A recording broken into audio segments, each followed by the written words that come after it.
of Information Act. Join me if you can, standing for the invocation, followed by the Pledge of Allegiance.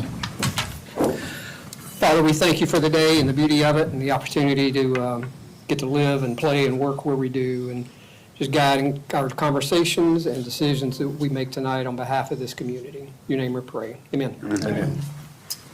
I pledge allegiance to the flag of the United States of America and to the republic for which it stands, one nation, under God, indivisible, with liberty and justice for all. Nicole, will you do roll call? Absolutely. Councilmember Cohen? Here. Councilmember Meyer? Here. Councilmember Streetman? Here. Councilmember Bogosian? Here. Councilmember Ward? Here. Councilmember Pierce? Here. Councilmember Carroll? Here. Councilmember Miller? Here. Mayor Pounds? Here. You have a quorum? Thank you. First item is public hearing for ordinance 2026-07, an ordinance to regulate new and existing outdoor lighting for residential structures. Douglas. Thank you, Mayor. This is an ordinance, as the mayor said, that would regulate outdoor lighting for residential structures. This is an ordinance that started with the Environmental Advisory Committee meeting. It has had a start with council. It has gone through the Planning Commission. They have made a recommendation. That recommendation's in your packet with a red line. It's an editorial comment on the verbiage. But in short, this ordinance would reduce the amount of lighting that was cast into natural areas. The Environmental Advisory Committee felt like that was a worthwhile pursuit. And I'll let Todd is here, and he really kind of led the effort with the Environmental Advisory Committee.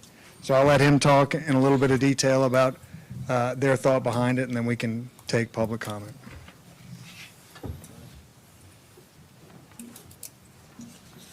Thank you. I'm Todd Murphy. As Douglas said, I'm on the Environmental Advisory Committee. I've been on the committee for 3 years now. I live in Wild Dunes at 53 Pelican Reach, and I prepared comments for citizen comments, so if you don't mind, I'll just spend a couple minutes going through that for you. You guys are discussing ordinance 2026-07, as Douglas just said, which is focused on outdoor lighting for residential properties.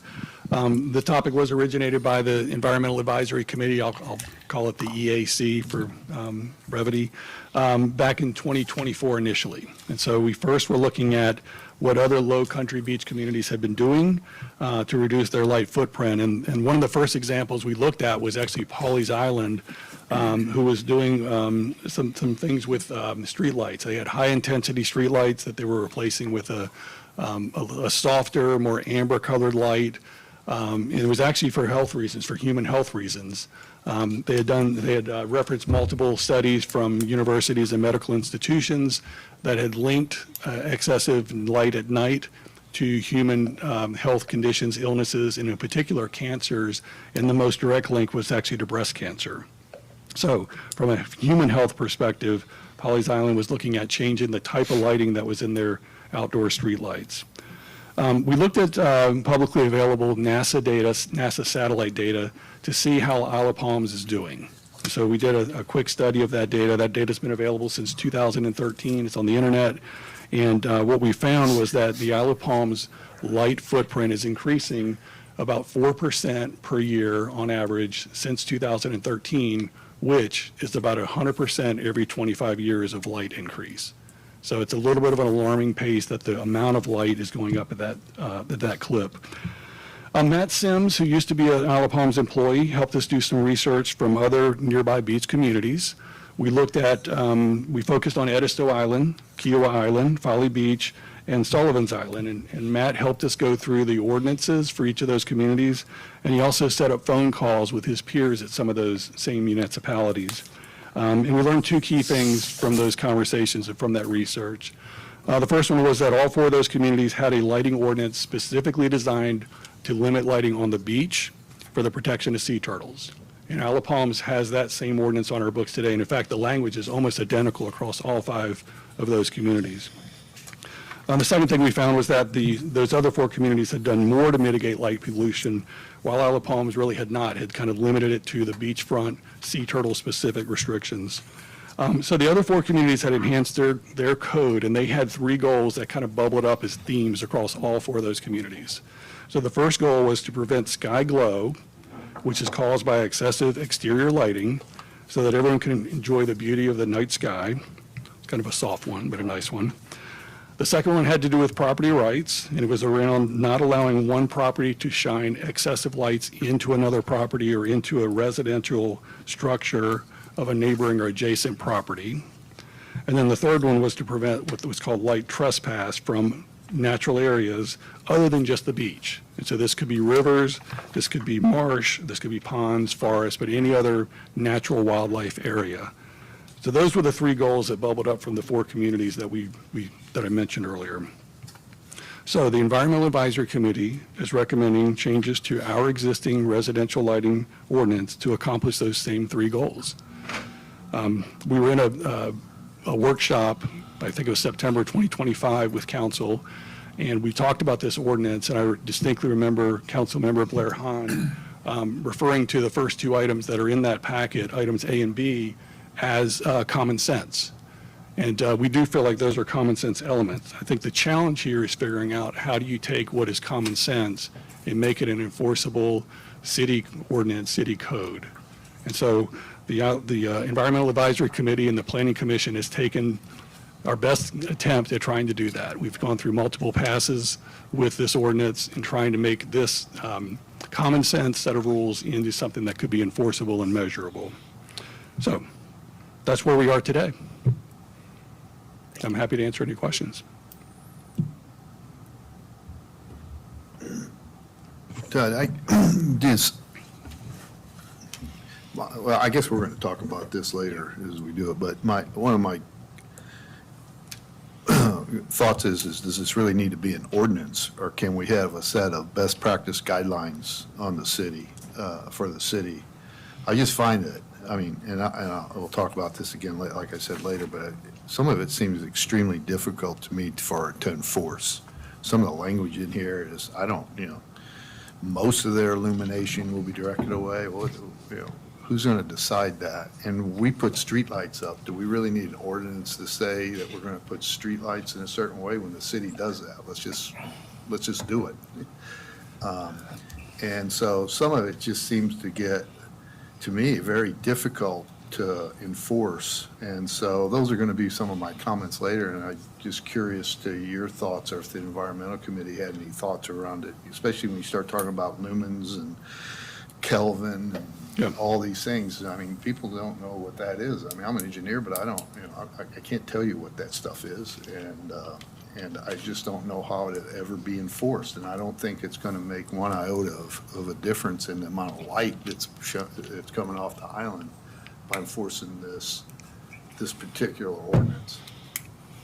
Yeah, I think the committee would argue that it is going to make an impact on the light. And the primary thing would be that the light direction is being controlled, whereas today spotlights can go out or up, indirectly going up into the sky. With a hood or with a shielded light, it goes down. And so you're changing the direction of the light, and that makes a huge impact. And that's actually the number one thing that the committee was looking at was, is there a way to direct the light downward? Because that has the highest impact with the least amount of change, frankly. So that was kind of a low-hanging fruit in our opinion. We kind of looked at the opposite. Like how would we enforce, today, how do we enforce violations of these principles? So if somebody is egregiously violating these goals, what would we have, what could we stand on to get them to not do that anymore? And I'm not aware of any ordinance that would prevent that, other than if that light was going into the beach area. So that's why we went down this path. Todd, let me ask a question about Sky Glow. How was that measured versus these other communities? What was the baseline for that to? I think Sky Glow is a concept more than a measurable. The idea was to keep the light, again, not going up, which then gets into, it blocks the light, the view of the sky, but it also creates sky glow. over But the you island. also use it as one of the things that you measured, and so did the other four communities, when you talked about other things that they looked at other than protecting sea turtles. Yes, Sky Glow was the first one you actually mentioned. yes. So they didn't measure it. What they did is they managed the way light was directed to prevent it. Is that the same thing as ambient lighting? It is. Whatever? It is. Yeah, there's a graphic that we have in prior packet that we've shared that has an example of a spotlight that's going out. And there's ambient light that actually goes up, there's glare that goes out, and then there's the effective light or the productive light that goes down into the area that's targeted. And did we had significantly more sky glow or ambient lighting than other communities? That's what the NASA data is actually measuring. Yeah. It's actually Yeah. tracking that, yeah. Would that have anything to do with our proximity to Mount Pleasant that has 100,000 people and 1 million lights? They've The actually- city of Charleston versus Yeah. Kiowa and Seabrook and Edisto Island that's in the middle of nowhere? Yeah, and Folly, which is also close to. Folly? Yeah, it's close to the Charleston area. The zones are isolated. You can actually see on the map that the color illumination scale is right over the Isle of Palms. So it's not a big circle that's over, part of the county. It's actually right over the island. Yeah. Well, I hate to play home movies, but I do occasionally, but I've been here 42 years, and quite honestly, I consider this island to be pretty dark at night for the most part. Yeah. I know we're going to have more discussion later, but that question stuck with me. I just wanted to ask that one. Yeah. Scott? Yeah. Hey, Todd, thank you for all the work on this, too. I know the EAC and the Planning Commission has gone back and forth a little bit.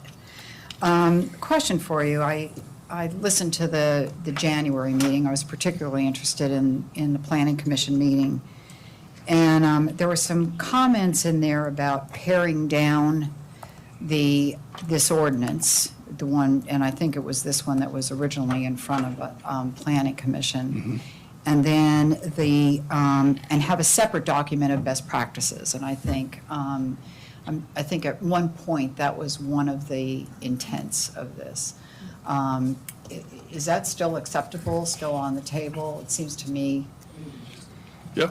I'll give a little bit of a context Okay. answer to that, in that this ordinance was originally in a very close format to what's before you tonight. It then did get pared down significantly. It became very bare bones after the comments from Blair about, kind of a couple of common sense things.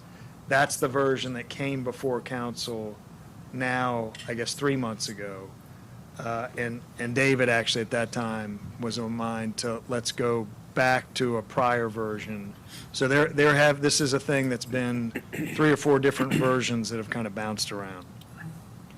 So this most recent one, though, is the more encompassing version, and it does have more language.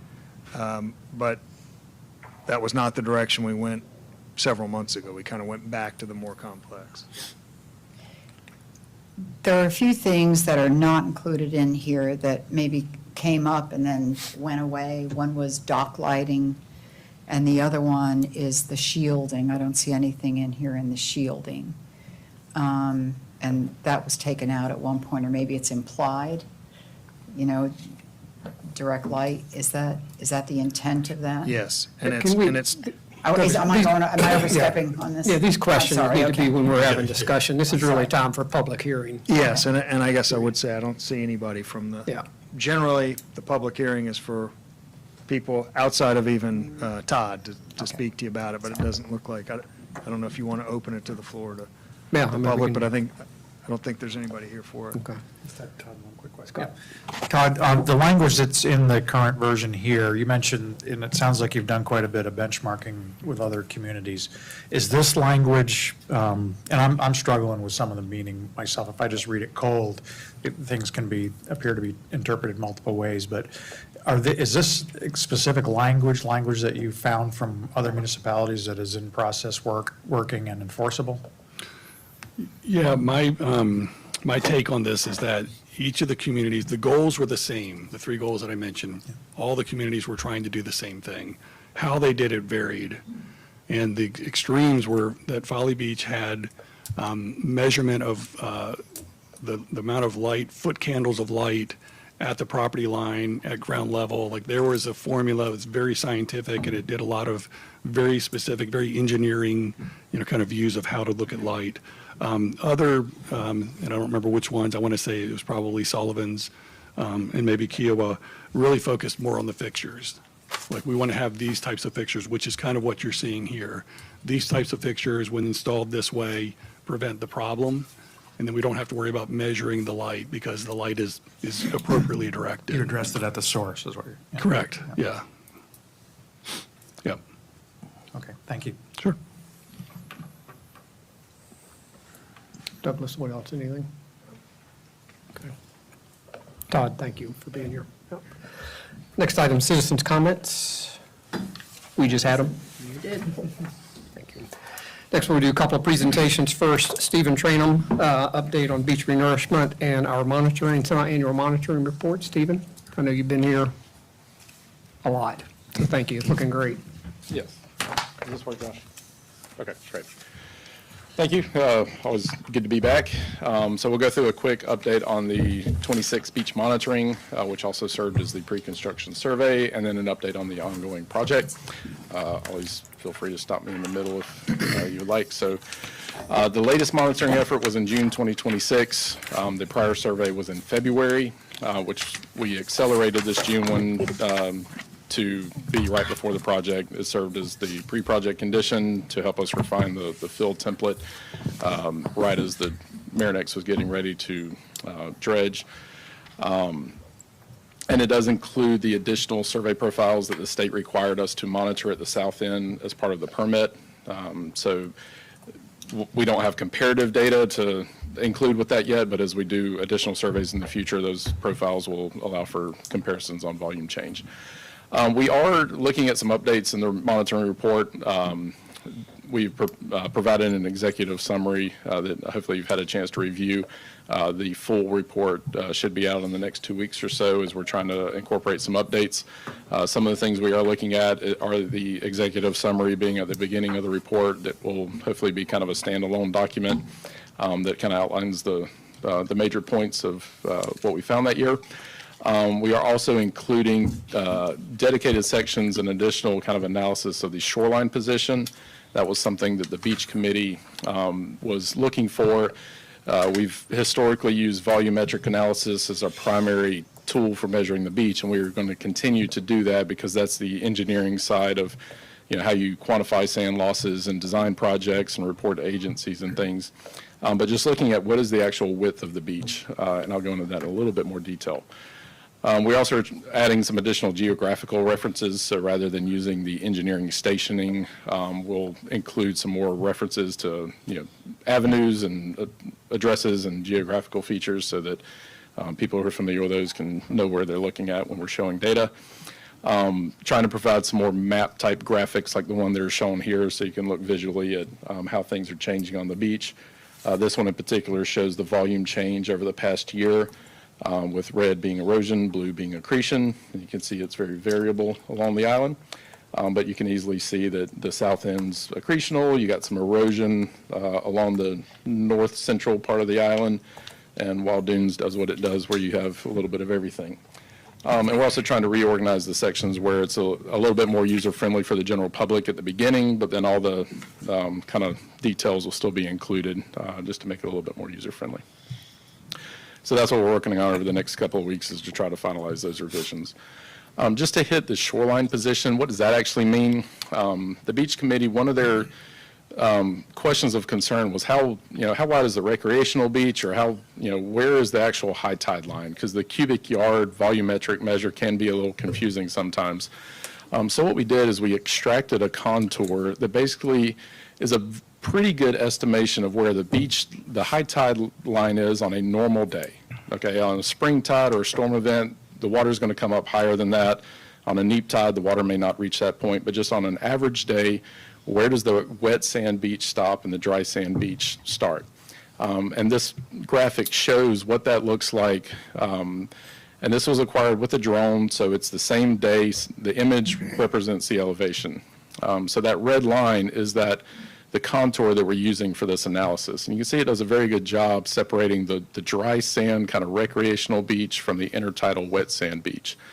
You'll notice on the south side or the left side of the graphic, there's multiple lines, and that's because there's a ridge and runnel there on the beach. And that's reflecting the natural topography. So we're using the most seaward line there because that's kind of the best representation of the actual beach line in these images. It's not perfect all the time, but it is a very good representation. So when you see little odd things in the data, you kind of have to look at, details like these ridges and runnels and seeing why those, why there may be little oddities in the data, but overall it looks pretty good. Big picture for this past year, the past few months, the island has gained 42,000 yards of sand naturally. That does not include any of the Marinex work. This is all before the nourishment. Over the past year, there's been a total gain of about 230,000 cubic yards. Most of that gain has been south of the pier, and that gain is due to a combination of the core project still contributing some sand to the beach. They finished up right around the time we did the February survey, so we may capture a little bit of their actual placement, but we're also capturing some of the sand moving from offshore that they had pumped up onto the beach profile. But we also are seeing a significant amount of sand moving from the center part of the island south through the pier. And you can tell by the texture of the sand and the shell content south of the pier in that 8th and 9th Avenue, it's a coarser sand with a little bit more shell hash. That's sand from the 2018 project that's moving through that area. We do still have some erosion hotspots near the Grand Pavilion area, kind of adjacent to where the shoal's attaching up in the Wild Dunes area, Seascape, Ocean Club. And then reaches 3 and 4, the center part of the island, I'll get into the details of that in a little bit, but we saw some erosion there. So to kind of go regionally, along the Wild Dunes, it's variable. We're still seeing a lot of sand coming on shore right in the center of Wild Dunes. That sand was spreading both north and south, but we were still seeing erosion out towards the ends of Wild Dunes, both on the north and south side, as that process is still continuing. Overall, that area lost about 64,000 yards, the area north of 53rd Avenue. If you look just in the middle part where the shoal's attaching, it's gained about 340,000 yards over the past 3 years. So we're seeing a large influx of shoal sand, but at the same time, we're losing sand from the ends. So we're overall gaining and losing, and it's all kind of coming out in the wash at not a whole lot of net change, even though you're seeing very significant changes locally on the beach. One of the new graphics we're including in the report, and we'll include all these in an appendice that hopefully will be at a scale visible enough on paper or computers, but this is showing the shoreline position change on a map view. So the areas shaded in green or red are showing the accretion or erosion occurring over the past year. If you zoom in real far, you can see where the we threw in a couple of other dates just as reference points. The 2009 survey was one of our first surveys we did for the city. So that's kind of just a good how have we changed over the past 15 or so years. Yeah, we're still in that, more than 15 now, getting closer to 20. And some other conditions in there that you can kind of see how has the beach condition changed, both in the past year and over a longer period of time. Along the center part of the island, we saw a lot more erosion than we've seen in a couple of years, and the reason for that is because we saw so much accretion in the years before that. As I mentioned, 2018 sand has been moving for the past 10 years since the 2018 project south through the center part of the island. Initially, it created this very large amount of accretion, and now that accretion is moving further south, and we're kind of losing some of that excess sand. We gained about 650,000 cubic yards in those two reaches from 2018 to 2025. We've lost about 60,000 yards over the past year. All in all, that's not really a bad thing because that sand's moving south and helping restore some of the southern end of the island. And most of the erosion we did see is in this bulge that's shown here in the image. That's north of the Citadel Beach House, between the Citadel House and 53rd Avenue. Really, that's the area that's eroding. That was the biggest bulge of accretion that we saw after the 2018 project. So it's really the shoreline's kind of straightening out, which is expected over time. Similar graphic here for Reach 4. It's just an example. Again, these graphics will be included in the report. On the bottom panels, the northern part of the reach where you see the erosion in that red shaded area.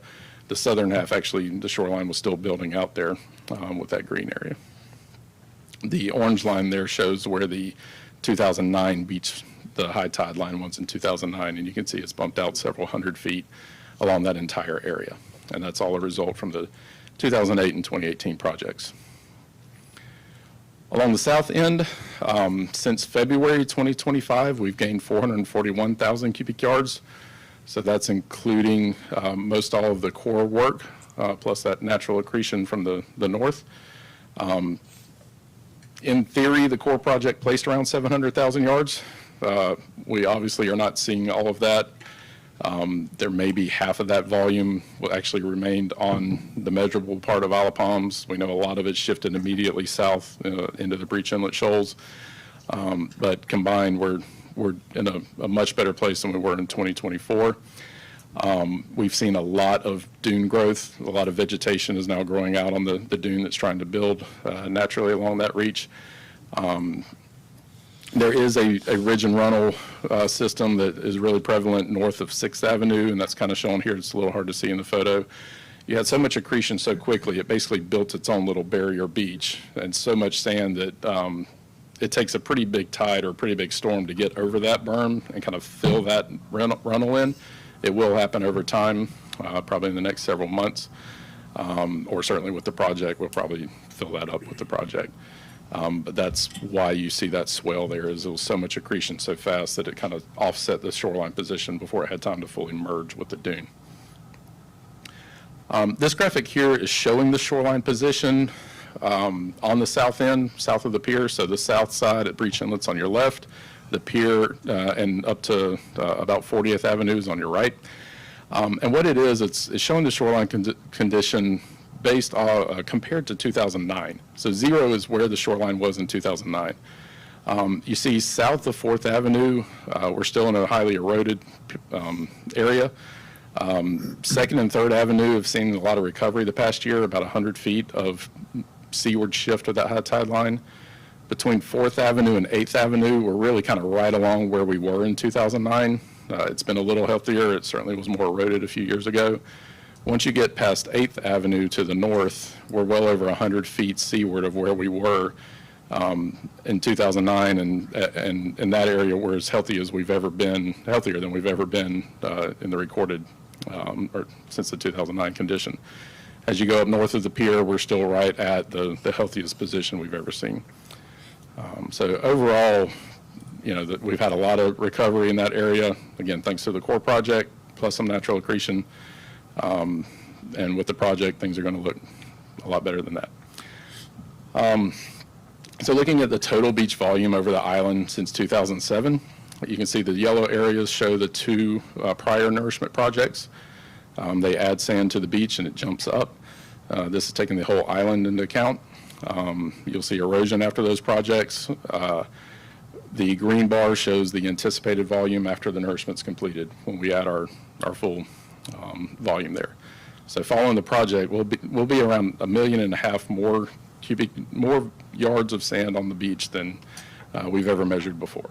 That doesn't mean that everybody, I mean, after the project, everywhere will certainly be healthier than it's ever been. But we're gaining sand long term. It's not like we're doing a project and then going back to 0. We are seeing a positive trend in total island volume. We'll still have our hot spots that'll need to be dealt with, but we are, you know, gaining as an island overall. That's kind of the monitoring part. I'll switch over to the nourishment project update unless there are any questions on the monitoring specific. You got one question, Steve? Yes. So the beneficial use project, you got a couple of numbers up there. So we put roughly 700,000 cubic yards down over the last year and a half. And so and on one slide we had 230,000 net gain, and then another slide at 441. I don't know if it was the time period, but have we lost roughly half of that, or half of it just went somewhere, or more than 40 or 60% of it just kind of went and the other 30% stuck? Is that how that? Yeah, it was never there. So when they were pumping it, initially they were pumping right at 2nd Avenue, and they pumped for a long time before we ever really saw any accumulations, you know, up on the high tide profile. As they moved further north, I think that sand was what was staying in the system much more. The work that Cottrell did, where they were dredging directly out of the waterway, I think that was a lot more clear that had that stayed in the system a lot better than what Ahtna was doing the first go around. Any idea where that 500,000 cubic yards of sand went, or?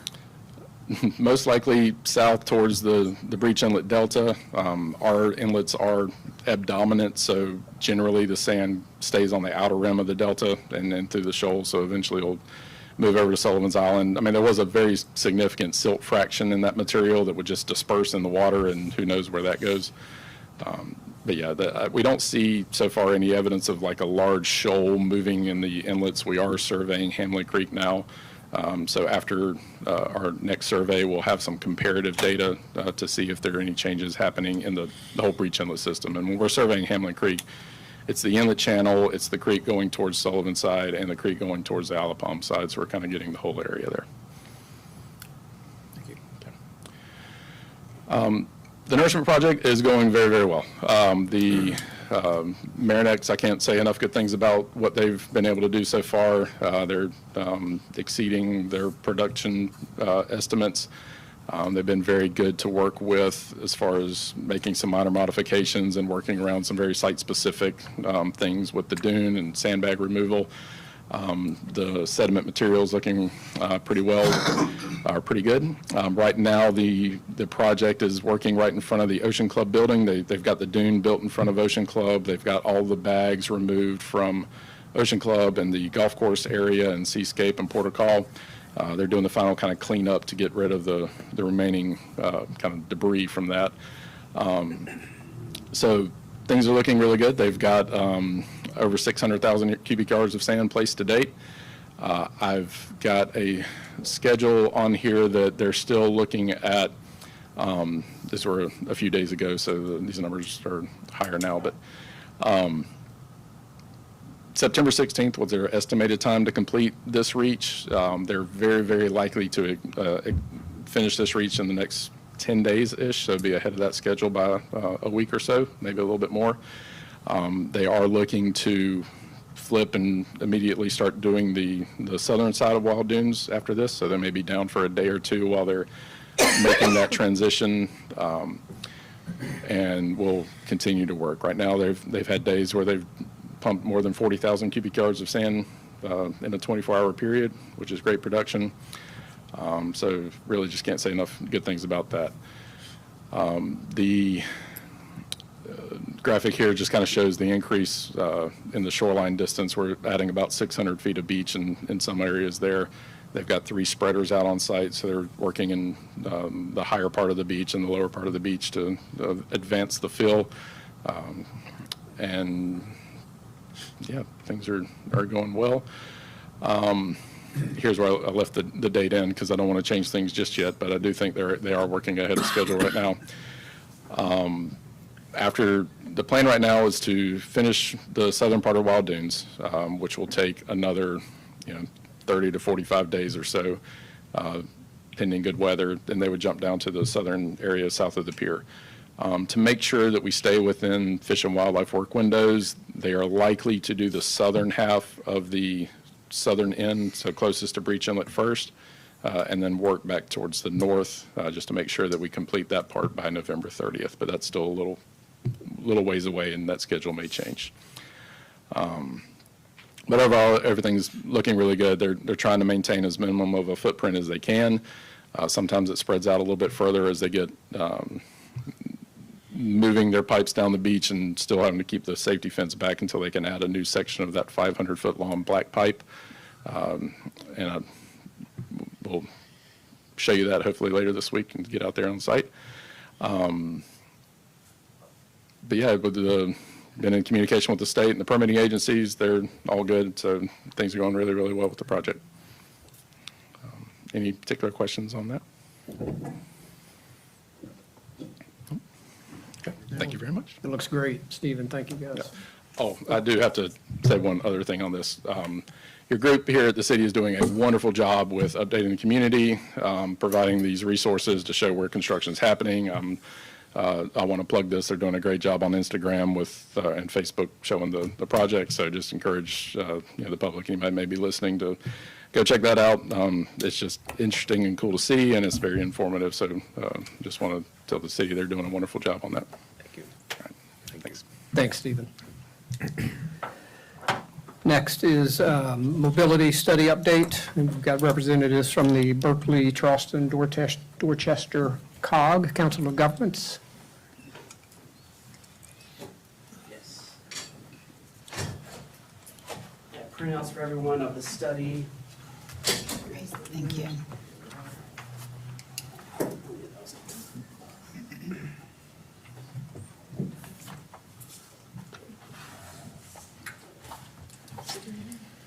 Okay, we can hand them out for you.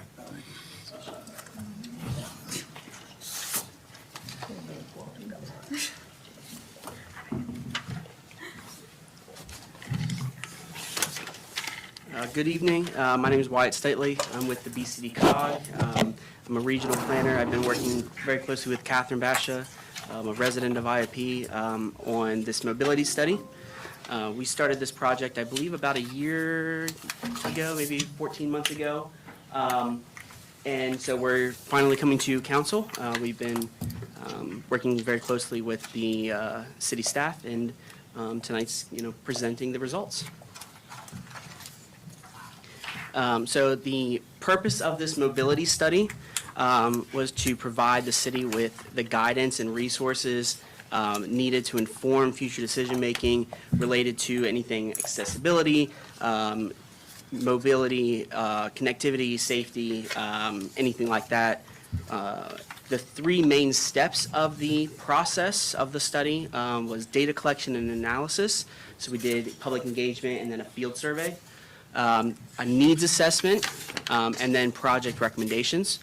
You can see the graphic on the right. It's just showing the timeline that should be that's included in the study. And so we started in about April 2026. So again, about maybe a little bit. I think it's 25. I'm sorry. Today's 26. So it's been a little bit over a year since we started the project. And so the online public survey was released in September of 2025, and it was live through October 31st, 2025. It consisted of 15 questions related to mobility, safety, connectivity, accessibility around the island. We had a total of 463 participants that provided about just over, 13,700 total responses, which is great. 463 total participants, a town of, 2,500, that's a pretty good percentage. So we're very happy with those results. And the detailed results of the survey are in the study, in the public participation section. The in-person open house, that was held in the fall of 2025 on October 20th. It was at the IOP Rec Center. It included several interactive stations. We had maps rolled out. We had different public engagement boards that allowed us to acquire feedback from the public. We had approximately 20 people attend that event. And those were the two main public engagement opportunities. Obviously, anytime we went to council or we had a meeting with Planning Commission, they were open to the public.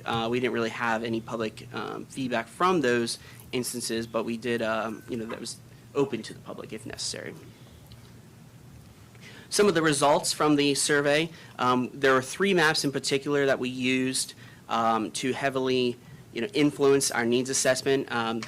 We had asked participants of the survey to identify where there are unsafe street segments, unsafe intersections or crosswalks, and then the third one, the bottom one, where are there any kind of infrastructure that needs to be in place here? And so the 6 different categories we identified were like bike lanes, sidewalk improvements, new sidewalks. We had kind of like a lighting. The lighting is the yellow, and then any kind of crosswalks or intersection improvements. So those were some of the questions that we asked during the survey. We asked about safety. Do you walk here? Where do you walk to? Do you bike? Where do you bike to? The purpose of, how you move about the island, just to kind of give a good grasp of who is using IOP's, network of sidewalks, of streets and all that, and how are they using them? Why are they using them? Just to get a good idea moving forward for this study. So the second data collection method was a field survey. We used a a mobile app that we developed at the COG to assess the conditions of the sidewalks around the town, around the city. That was done in the summer of 2025. It involved the COG staff walking through the city and using the mobile app to say, all right, I'm on this street segment. We're going to assess the sidewalk conditions here. And then it automatically updated it for us back in the office, which was great. And that was, the results of that is included as Appendix A in the study. So we did an existing conditions inventory that looked at the roadways and some of the parking facilities around the island. We looked at transit routes like the Beach Reach Shuttle, active transportation, so the sidewalk infrastructure you can see there is highlighted, bike facilities. We looked at the network usage, so again, who is using the network, why, where, and all that. And then we looked at some safety conditions.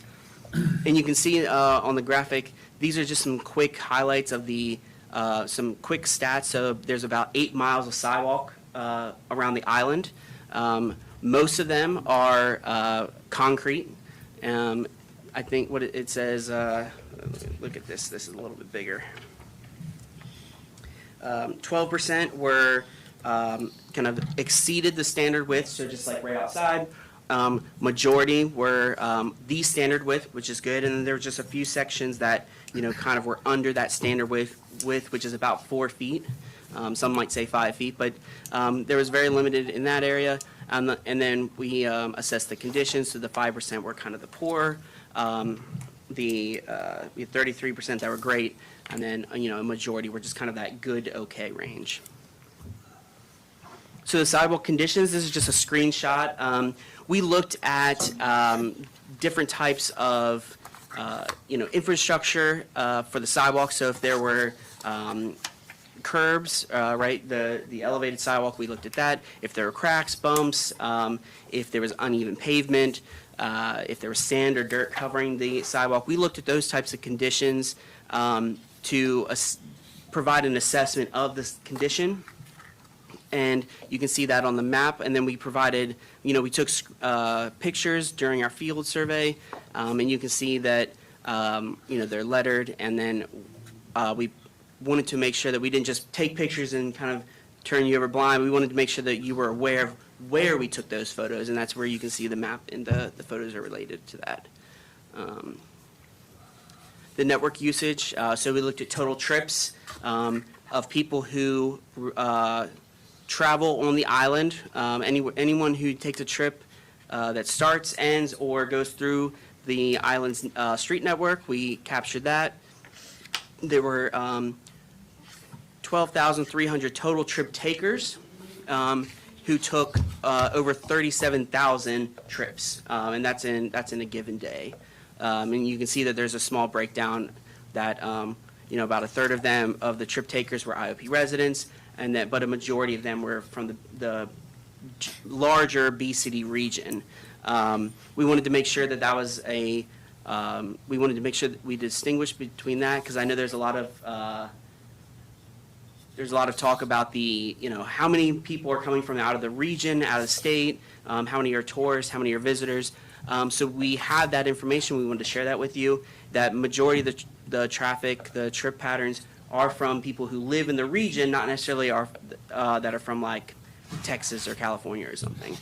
And so again, those 12,000 people, trip takers, are taking about 37,000 daily trips.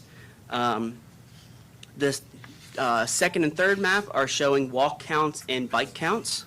And so you can see the walk counts, the middle map, the Wild Dunes area has a really high walk count. And then the bike count, you can see that Palm Boulevard and then Waterway Boulevard kind of has those higher counts.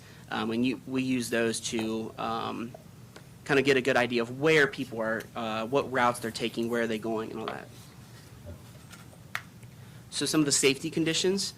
We looked at if there was ADA infrastructure, so we had the truncated domes, which is the little yellow mats, if there were crosswalks, marked crosswalks and intersections, and if there were any sort of slow down, yield signs, anything like that. We wanted to make a note of that during the survey. And then we also looked at recent crash history.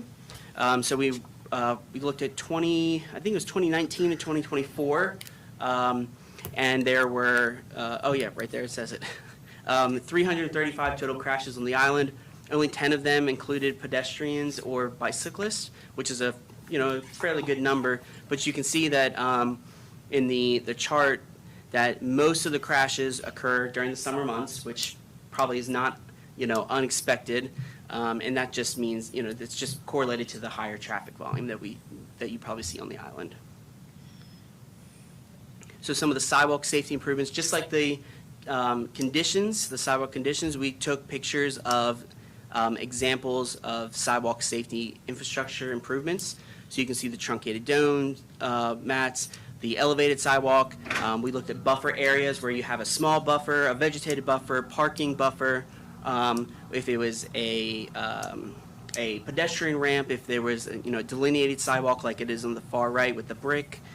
We looked at all of those and kind of took an inventory of that so that way you can see, all right, we do have safety infrastructure. These are the types of infrastructure we have. Now it's maybe we need to streamline it across all sidewalks or across all streets and all that. We also looked at activity generators. So that includes places that consistently attract people for a specific reason.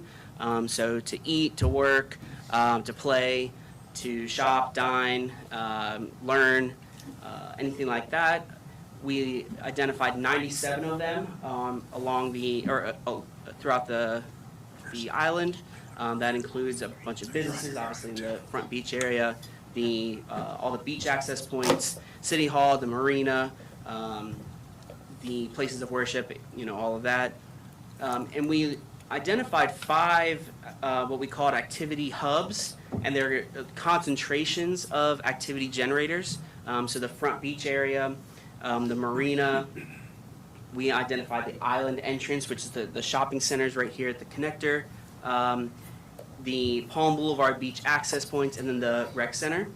So those areas we just identified as saying, all right, these areas generate a high level of activity. So we just wanted to make sure that that's called out specifically rather than just kind of saying, oh, here they are. We're trying to put that into some sort of quantitative assessment for later on. So most of those existing conditions will inform us for the needs assessment. We identified over 60 projects based on the needs collected from the public engagement, the public survey, the open house, the field survey, which is what weeks and conditions came from this field survey, and then any kind of needs that we discussed with city staff.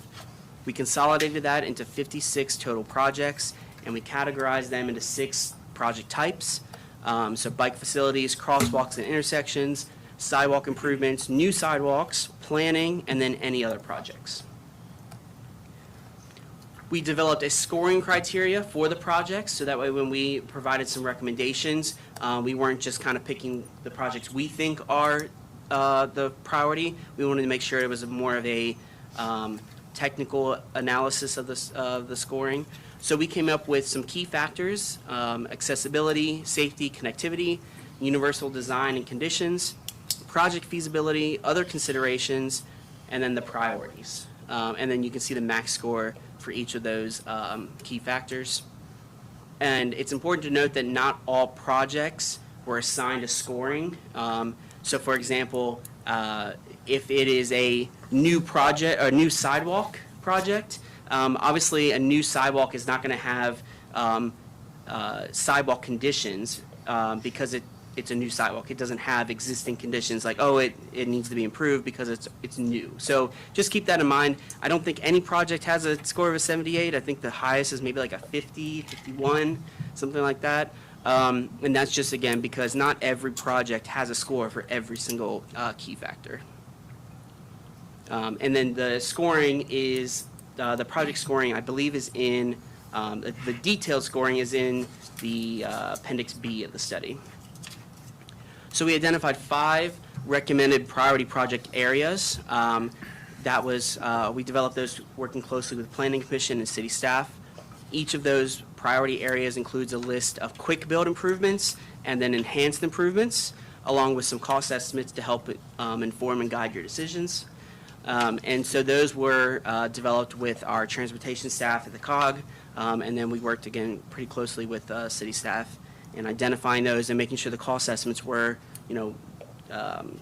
reasonable and, what is associated with that. So you can see the project areas are the Project A is Palm Boulevard improvements from Breach Inlet to the IOP connector, and that included, projects A1 and D1. I won't go through all of them because there's a lot, but Project Area B is IOP connector in the intersection with Palm Boulevard. Project Area C is the intersection improvements at the Palm Boulevard S-curve, which we're all familiar with, right down the street. Project Area D is the Palm Boulevard improvements from the IOP connector to 41st Avenue. And then Project Area E is Waterway Boulevard connectivity improvements, and that includes 21st Avenue, Waterway Boulevard, 41st Avenue, and then a small portion of 28th Avenue. All of those projects are in the kind of the back end of the plan that I went through them very quickly. There's a lot more detail, again, with the quick build improvements and the enhanced improvements kind of detailed out with the cost estimates. So, are there any questions? Mayor, one. In terms of ADA, when you did your study of the pathways, and you did it with an app, and your staff, so how accurate do you think that is in really measuring all the areas that may be ADA challenged?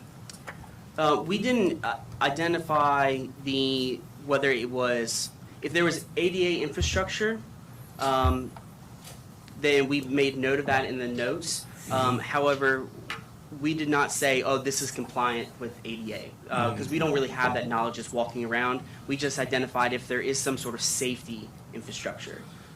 So that was kind of more of the point of the study, not necessarily looking at like ADA compliance, but just looking at, is there some sort of safety improvement here? So the vegetated buffer, if it's a foot, if it's 5 feet, we just made note of that. And then that was kind of the equivalent of the ADA infrastructure. So if there was the pedestrian ramp, right, the truncated domes, those are ADA infrastructure improvements. We didn't necessarily quantify them as like, all right, this is compliant or not, because we just didn't have that information available at the time. That's something that if the city would like to kind of further study, that, that's kind of a separate project, we'll say. Yeah, the reason I ask is, I guess I've heard that there's some communities that use actually robots, basically. Yeah. I don't know anything about that technology. I don't know if you do or not, but I understand Hilton Head's doing some work with that, and I know they have miles and miles more of sidewalks and pathways than we do. But is there any advantage to looking into that in the future at some point? That is certainly something the city can do. I know that was probably a little bit out of the scope of this project. Now, identifying, this was kind of more identifying the gaps in some of the improvements needed. Doing a study like that is a lot more intensive than something that probably, using robots. I know the COG does not have any robots to use. So doing a study like that is something that the city can definitely look into. I'm not a city staffer, so I don't want to commit anything, to that this. No, I'm not can do either, or by not, the but way. that's obviously something that you all can consider. And this mobility study can help justify saying, all right, we now have this study. We want to do these sorts of improvements. While we're at it, let's maybe do this, robot study, whatever it is. And while we're, building this sidewalk, let's go ahead and, while we have the crew out here building, let's go ahead and make everything ADA accessible. So that's definitely, this study will help kind of justify, doing further studies in the future. Okay, and final question is on waterway, did you do the assessment of waterway prior to any work being done? It's currently being underway.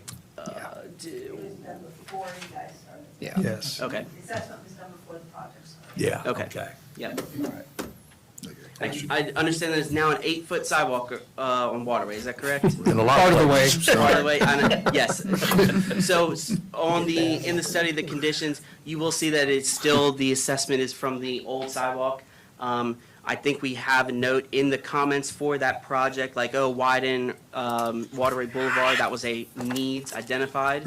I think we put in the comment, project is underway. So we still are identifying it, but we also wanted to, staff provided the comment saying it is, that project is underway. Same with maybe some intersection improvements that were done prior, after the assessment. We still wanted to make sure the project, the need was included, but we also made note that, all right, this has been completed, this is underway, so. Beth? Good On work. that note of the Waterway Boulevard pathway, is there, have you all looked at, or is there a way that you could recommend that we direct people there? Because I feel like we're seeing, that was a big gap, and now we're filling it. And because I'm looking through here and I'm seeing a lot of, widen Palm Boulevard.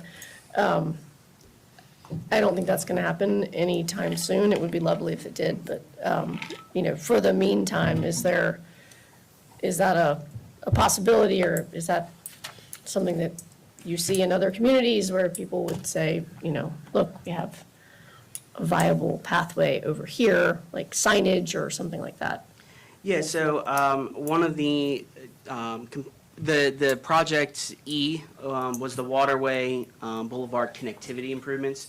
Because when we looked at, Waterway Boulevard was a top scoring project, whether it was the new sidewalk or making a bike lane or some sort of bike facility. But when we were looking at the cost estimates, we were doing kind of that process.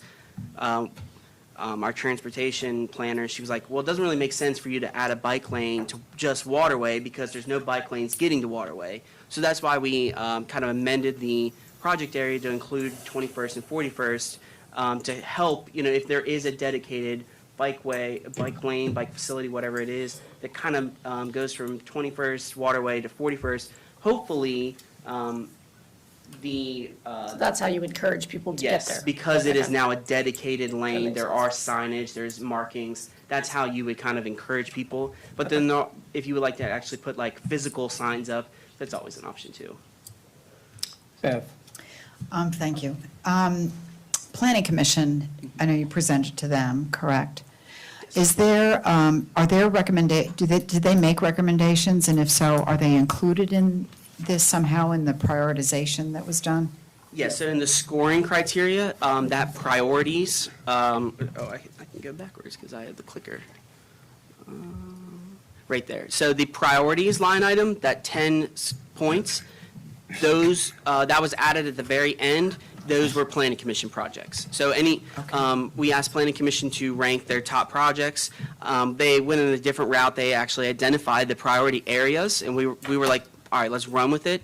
So then we started looking at, all right, which during our discussion, we listened back. We're like, all right, they were talking about these project areas, but the projects they were actually like referencing during our discussion were X, Y, and Z. So that's where we added those 10 points to some of those projects to kind of make sure that we're incorporating the Planning Commission priorities, right? We want to make sure their input's included, but we also didn't want to just choose those projects saying like, all right, we're going to forget the rest. We wanted it to be a little bit more of a technical scoring, and that's why we added this final project. And that you can see has 10 points just for that one line item, where all the other ones, if you just look at the kind of the detailed project list in the study, I think the next highest scoring one is a 5. So we put a good amount of weight behind those priorities, those priority projects.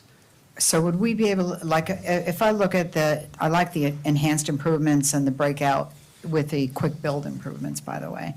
Can we look at those and say, okay, these, Planning Commission like these, we can't do that as, Are you saying like which ones Planning Commission like? So those projects are identified in Appendix B. oh, it is? Yes, so B? if it was, I'm Okay. sorry? Yeah. Appendix B? Yes, like so that has a detailed list of, a more detailed list of the project scoring, because we realized that we're kind of time, or space limited in the study.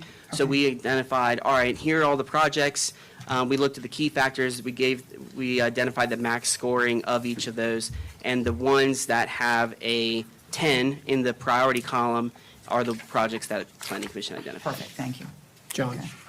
I see you put some cost estimates together for some of the projects, so two-part question. One is, do you have any idea how accurate those are, plus or minus 30% or whatever? And the second piece is, did they also look at feasibility of that? In other words, is it even feasible to do it? Are there restrictions in place?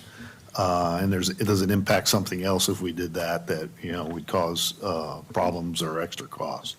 I'm going to try to answer the second question first. So the project feasibility, you can see up on the screen, that is part of the project scoring. We looked at if you need to purchase right-of-way. That if you do, then we're like, oh, okay, that's not as feasible as if you don't. So that's one measurement that we use that would obviously impact the cost, and it could impact it pretty significantly if you have to acquire right-of-way. And so when to answer your first question, I don't have a specific percentage. These are very high-level costs.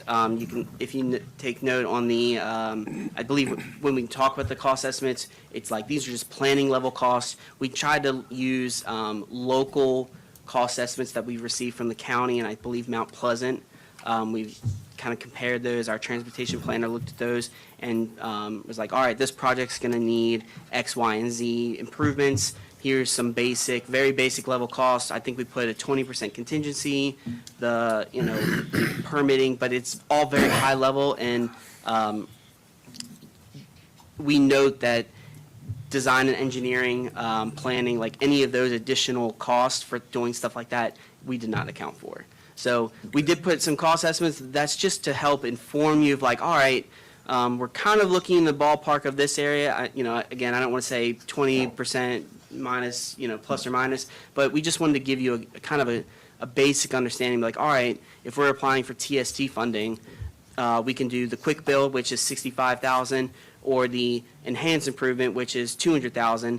We have a good idea of, all right, this is going to be a $500,000 project, $1 million project, a $5 million project. That's kind of the idea is what we were going for is to give you, those kind of low-hanging fruit projects versus like, all right, building a sidewalk along or widening a sidewalk along Palm Boulevard, it's going to be a several $1 million project. We just want to give you that basic understanding. So it's directional. Yeah, Yep. Got it. I don't know why you mentioned Catherine's in the back with us today. Actually is an IOP resident, recently retired from the COG. So I know you've been involved with this project, so thank you for your efforts with that. And Douglas, what's next on this particular piece? I know Planning Commission's looked at it. Well, You go to a committee. yeah, so I guess two things, one in the near horizon, one in the future. The first, you will recall that we had conversations about the Palm Boulevard sidewalk, and we have the county waiting to kind of hear on a recommendation from the city on what we want to do with that. Council decided to allow this to land with you, look at it, come back, revisit. So I think in the next, maybe at your next meeting, once you've had a chance to kind of digest this and make a judgment on that specific project, that's kind of in the very much near term. Longer term, I think from a staff's perspective, we always hope that this product would help us identify those future projects. So we know that we have TST funding requests that we put in generally towards the end of the calendar year, beginning of the next year. So what would be great from the staff's perspective is to kind of have a agreed to priority that we can just start chipping away at as those opportunities, either through grant funding or CTC funding or TST funding, whatever the source of funding is, we could be progressing kind of in a logical, thoughtful way down a list. That could either be done by city council, it could be deferred to the planning commission for the planning commission to kind of work on developing that list, come up to you all for recommendation. But I think from the staff's position, that would be a really useful tool to have so that we can, pursue opportunities as they come up. Scott?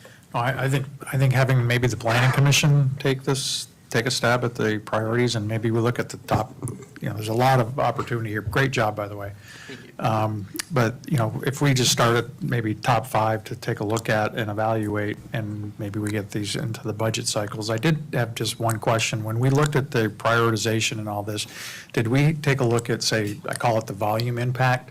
So for example, if we look at Palm Boulevard from Breach to 10th Avenue, we could put a sidewalk in, I think it's set for $1.5 million, but hardly anybody's going to be using it compared to if we did the same project on Palm Boulevard from 21st to 41st. I think that was $1.3 million, and we've got all the interior of the island, all the visitors going back and forth on the beach and using that sidewalk. And maybe those are the kinds of things we take a look at with the Planning Commission. What's going to be the biggest impact for the Right. buck, I guess, is my point, yeah.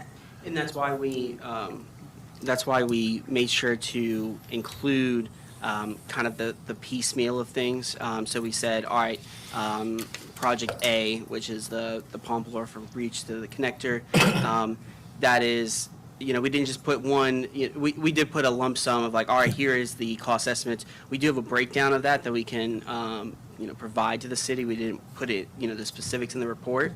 But you can get a good idea, be like, all right, we can, build the sidewalk here versus there. We did look at the walk and bike count. That was part of I believe, the connectivity scoring. So that if it had, I think for the sidewalk, the walk, if it had over 2,000 annual users, it got whatever top score. And then for bike, if it was, I think, over 3,000. So that was part of the scoring criteria. So those projects might, the volume did kind of influence a little bit of the scoring. But as far as It's sort of the bang for the buck is really. yes, what it- yeah. one of the planning commissioners asked a similar question. She was like, well, what about just instead of doing this one big ticket item that is going to require SCDOT and the county and the city, all this, can we just knock out all these smaller projects for the same amount?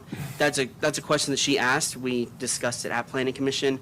And some of those smaller projects we did include in some the quick builds. So the example is the 28th Avenue is a project. It's just a small, I don't say small sidewalk project, but it's just a new sidewalk going from the back of the rec center to Waterway. That is one of the smaller projects that probably had one of the higher scoring project scores. So you'll just have to take a look at the comprehensive list, all 56 projects, because that will probably inform you more of, all right, maybe let's tackle this project versus this project more so than the priority projects, if that makes sense. Because that way you'll really be like, all right, let's see. There's not cost estimates for the smaller list, but you're going to have to do designing and engineering anyway for all of them. So if you say, all right, this has a score of a 31 and it's going to serve 5,000 people, versus another one that has a score of 50, but it's only going to serve 2,000, and it's a $50,000 project versus $1 million, you're like, all right, which one should we pursue, right? So just take a look at the total list, and then we took that list and then kind of narrowed it down, and that's where the priority projects kind of focus in on. And all the labels should be the same, and you can kind of see, all right, we had the 10 bike facilities, A1, A2, A3, and then we try to make the labeling consistent, so you can see, all right, this project's going to be for the quick build, and then also the enhanced build, or this project's going to be just the enhanced build and all that, so. I think, I would agree. Let's let Planning Commission kind of choose through it. Douglas, if you're good with that, or others Yes. okay with that? Good. Come on ahead, nods. Yep. Thank y'all. Thank you, Catherine, thank you also, appreciate that. Next item is approval of previous meetings minutes. We have a city council meeting from July 28th, 2026. Is there a motion? Motion to approve. Second. Edits, changes, comments? All those in favor say aye. Aye. Opposed? Thank you. One item for procurement, consideration of purchase of Public Works automated side loader from Shealy Truck, $428,000, a budgeted amount of $435,000. Is there a motion? Motion to approve. Second. Questions? We talked about this in Ways and Means, but follow-up questions, discussion? All those in favor say aye. Aye. Opposed? Thank you. No old business. First item under new business, discussion and consideration of positive net result. We talked about all of these at Ways and Means, but we'll spend some time particularly on the first one.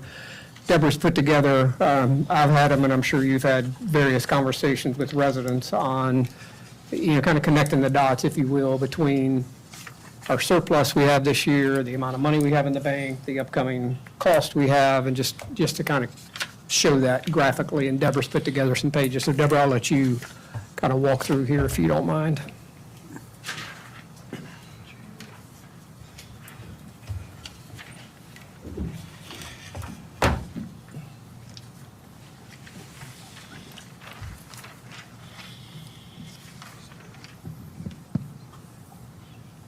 Good evening.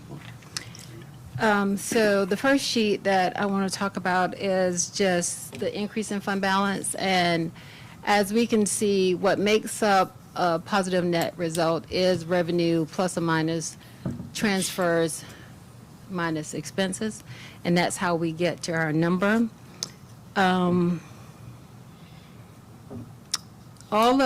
As we can see, all of the fund balance is not going directly to the general fund. It's being spread out mostly for tourism fund, the tourism fund. We can see that there are 4 blocks with the explanations of what's generating the excess. Some could be cost savings, some could be deferred projects, and then the 4 blocks are just tourism funds that are restricted, so we can't necessarily take that money and use it randomly. It's tourism driven, so we have to spend it on tourism related cost. Right now we show these are all estimates because we haven't had our audit yet. But right now, we show that there will be a positive net result, about $6.3 million. Now, I just want to point out that in the past several years, the city has always shown increase in the fund balances. The last 4 years, there has been an increase in the fund balance. But again, not just to clarify, those increases do not represent a total increase in the fund balance or unrestricted funds available for general operations. So when we look at this, we have to remember that certain funds have to be used and dedicated for certain projects. Are there any questions on this slide? Just one question. Yes. If you don't mind. What, did we budget a surplus? Yes, we budget $2.5 million. So- General fund surplus. No. No, I'm talking about all Overall funds. funds, we budget, the FY '26 budget had a budgeted surplus of $2.5 million. So The general fund is always a net zero. We budget revenues and we budget expenses to equal net zero. There are transfers in from other funds, specifically tourism funds, to help offset public safety, public works, or any other thing that the city deems as tourism-related or what will drive our visitation and manage any tourism activity, infrastructure, things of that nature. But the other funds, we did budget $2.5 million. So another way to kind of just to look at this thing is that we budgeted about $2.5 million of a surplus when we looked at the budget back when we did the FY '26 budget. That is correct. We deferred about $2.6 million, so of the stuff we thought we were going to spend in '26, we pushed off into A future year. Future year. That's correct. Which leaves that's About about one. 5 million. So it leaves about $1 million that we actually improved over what we thought we were going to do when we did the budget. That is correct. And that $1 million, like I said, we budget zero, a net zero for general fund, and so we can see that $1 million in the general fund. Yeah. So when, like Councilman Bogosian said, when you break it down, because we budgeted 2.5 and then we're deferring 2.6, the overage is about $1 million. But there are some other things in there that kind of, add to that $1 million. But a lot of it is the $1 million that was not budgeted in excess in the general fund. And remember, the general fund does get support from tourism funds to help offset some of those costs that are recurring operational costs. But because we cannot rely on tourism funds that is going to be consistently positive every single year, we can't technically rely on that money. Yes, we can transfer, but, we have a fluctuating market. Our market is ever changing. Tourism's are up in some years, and some years they're down. So we can't rely on a unstable source of income when we're talking about a reoccurring expense that occurs in the general fund, such as payroll and payroll costs, other things of that nature. Rusty. Yeah, thank you.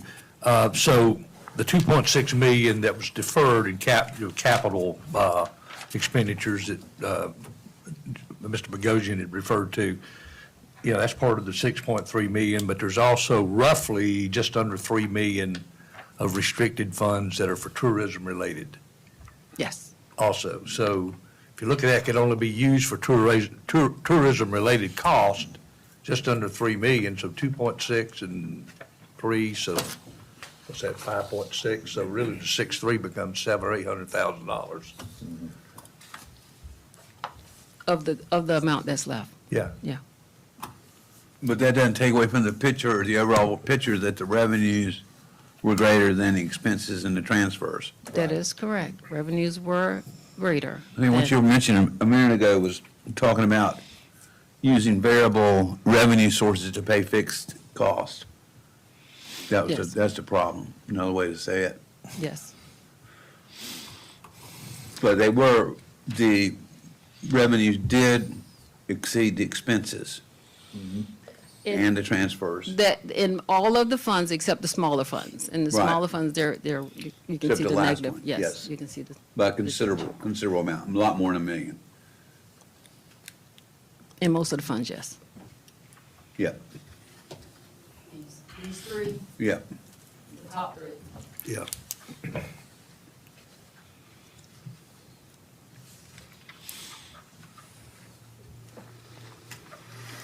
Are there any more questions on that first slide? It's very Okay. helpful schedule, Deborah, thank you.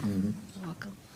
On the second slide, what we have to remember is this is just the general fund. So this is just the fund that is unrestricted, and we can use it to pay for reoccurring costs.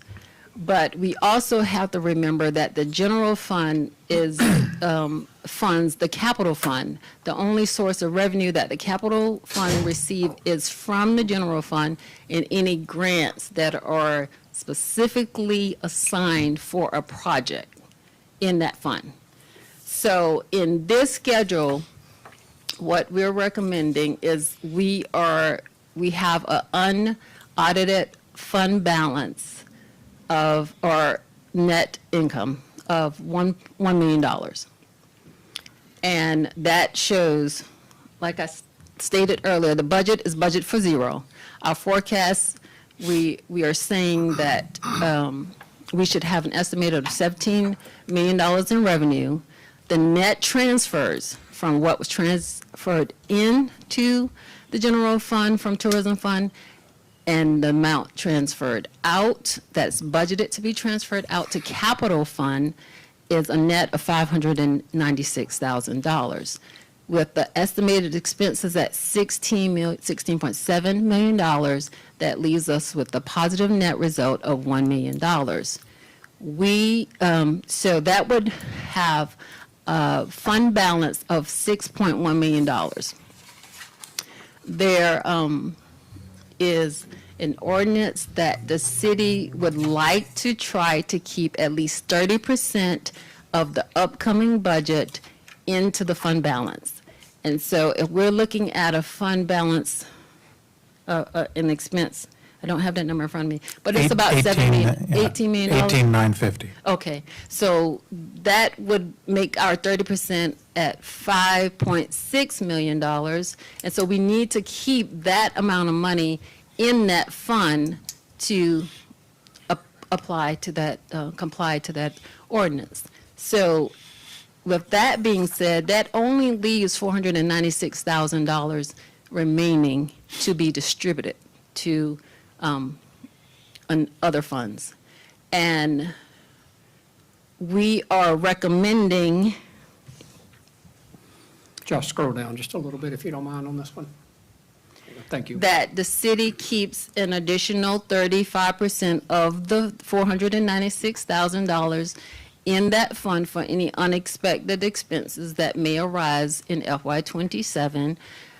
Transfer 50% of the 496 to the capital fund, and then 15% to the disaster recovery fund, because the disaster recovery fund does not have any other source of funding as well. So these are just the percentages that we're recommending. The dollar amount may change depending on the final audit, but these are the percentages that the staff is recommending at this time. Are there any questions on this slide? Now, the final, well, just another Deborah, slide. just one, I do have one question on that slide. So just so we're kind of level set, the expenditures in the general fund, I think I'm looking at the 16.7 million, is that correct? That's right, what we're forecasting for FY '26 expenses. Okay, and we're now, and then for 27, we're at 18,950. So we're up about 2.2 million from general fund year to general fund year on expenditures, I think. Is that correct? That's correct. Okay, all right, thank you. And remember, a lot of that is payroll.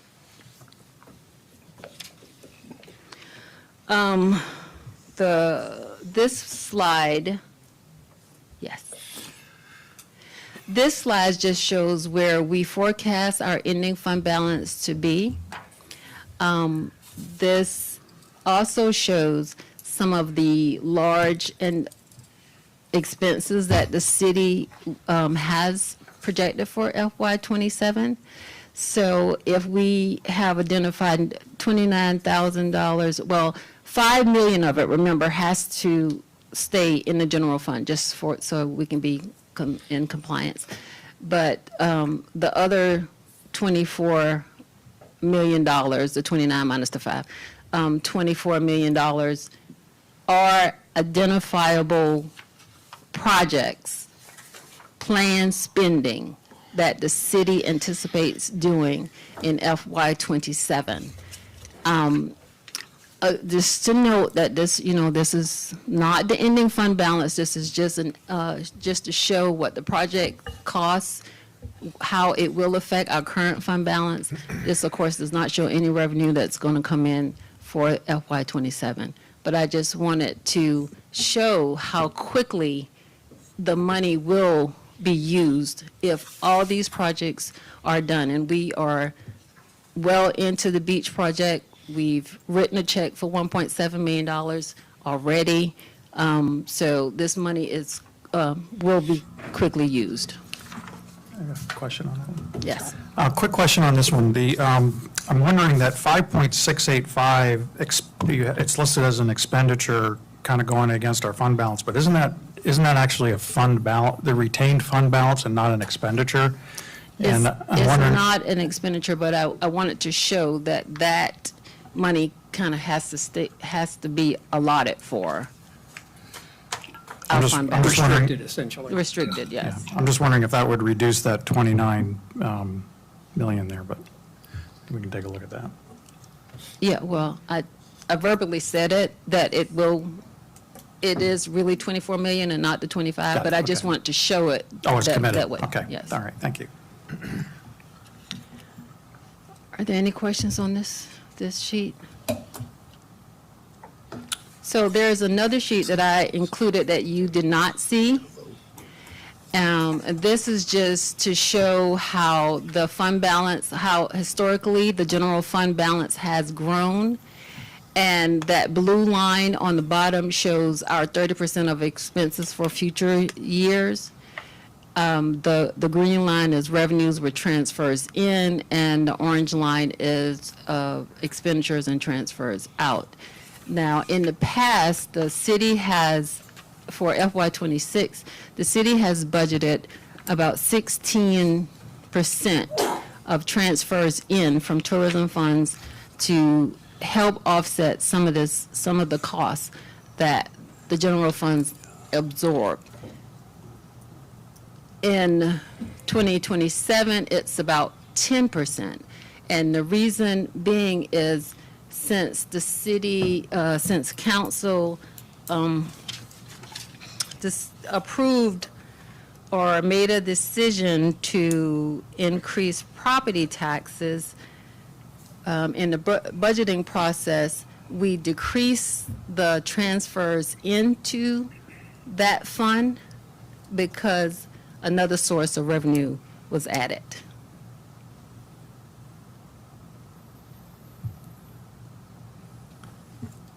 Deborah, does that change, though, in the out years? I mean, it kind of turns so that we're going to have to, we're going to be required to transfer more. We have a nice lull for 1 year, but I think going in the out years. Yes. We're going to be back to transferring more money into the general fund. That's correct. So you can see the big bump in 2034, and that's when, cost starts to increase a little bit more. And to keep that reserve, that 30% reserve, we have to add more transfers from the tourism funds to keep our 30% in there. So you can see some increased transfers in the future years.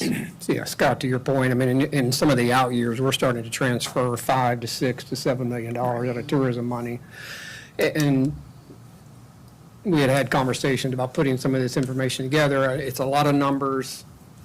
Municipal accounting's a little bit wonky from what most of us are used to dealing with, but this whole general fund conversation, we had asked Deborah to put some of this information together. Just, again, I know you're hearing it, I'm certainly hearing it from residents of, how can you raise taxes when you have a $6 million surplus, when you have $60 million in the bank? Why are you raising taxes? And part of putting this together tonight is to show, if you look at the green and the orange lines, I mean, they're right on top of each other. And that's only because of our tourism transfers. It's the only reason we have a balanced general fund, if you will, and that's just the makeup of our revenue on a tourism island. So, City Council decided earlier this year to do a little bit of a millage increase, 1.8 mill increase this year, which I think was 600,000 rough numbers in revenue, because you're going to have to do it at some point. So do you do a little bit now to try and help keep these fund balances where they need to be, or do you do a bigger number later? And this body decided it was better to do a little bit for this fiscal year and attempt to get in front of some of our out year. We have some pretty good size expenses coming in out years, particularly when again, a lot of assumptions built into the beach and such. So yes, we have 60 million. Deborah just showed you we've got about 30 million that we've got planned for this year, restricted and expenditures. We've got, again, if you took out the millage increase that we did here, Scott, to your point, we have a little bit of a dip in 27 that we're not going to use quite as much tourism money because we raised millage. But then that goes right back and reverts, in future years. So not trying to do smoke and mirrors, not trying to confuse, it's just, we needed to do something from a revenue standpoint, even with money in the bank, even with, pretty good flow of tourism money, but to Deborah and everybody's comments, when you have so much that's variable revenue, to try and balance future large projects, and we've talked about some of these projects that used to be $1.5 million that are now turning into $5 million projects. It is a balancing act to try and keep all the lights on and projects and putting things back into the community, like drainage and infrastructure and rec center improvements and additions to first responder staff. And a large part of what drove us this year was, we increased our personnel cost about $1 million, and rightly so, through the wage study and such. Well, that $1 million this year becomes $1.3 million or $1.4 million next year, that becomes $1.8 million the next year, and so on and so forth. So again, council just felt like we needed to get in front of the trajectory of this expense line item that sits in our general fund and not so much continue to rely so heavily on tourism funds, and just, again, felt like the most prudent thing to do was to do a really small tax increase this year to help stabilize maybe some future years. I think another important, just a piece has already been said, is that our expenses this year in '26 were $16.7 million. That's to keep the lights on and operate the city. And next year, they're going to 18.9. That's a $2.2 million increase just to operate the city within 1 year. So, and as you said, that keeps multiplying as you go out year over year. Jimmy? I think it'd be interesting at this point to clearly state what our millage was and how much our millage will be, and let the people that are watching at home or whatever understand just how much of a millage increase it is. It's just the Isle of Palms portion is, of course, the only thing we can deal with. Yeah. And if when you hear tax increase, your mind goes to the highest possible number you could ever come up with. Right, So but if you take an appraised value of $1 million house, and you're a 4% full-time resident, you're talking a tax increase of $132. That's appraised value, Appraised value for a $1 not million fair house. market. Right. Not fair market, which is a big difference. Yeah. You do a $2 million appraised house, your tax bill is going to go up $264. And Jimmy, to your point, that's the IOP portion. Right. We can't control the county or the Right. school district or Trident Technical or any of the others that are on your tax bill. That's our piece of that. Does that help? That helps. But if you wouldn't mind stating the actual millage number. Yeah, so we're Was, our current year millage is 17.4, and we're going to 19.2, so we were up 1.8 was our millage increase. I can remember when it was in the 20s, Yeah. years ago. And we've been, again, fortunate enough to have some debt roll off in the last few years, and we reduce millage, as soon as that happens. We have another pretty good-sized chunk coming in 2028 that will pay off the public safety building. And that's a pretty significant number that will reduce a property tax bill at that point as well. So it's 17-something versus 19? It was 17.4, and now it's going to 19.2. That's operating millage. Right. Right. And there's a little bit more of a A debt little bit for debt, service. yeah. Okay, thank you. Deborah, thank you. I hope this was helpful.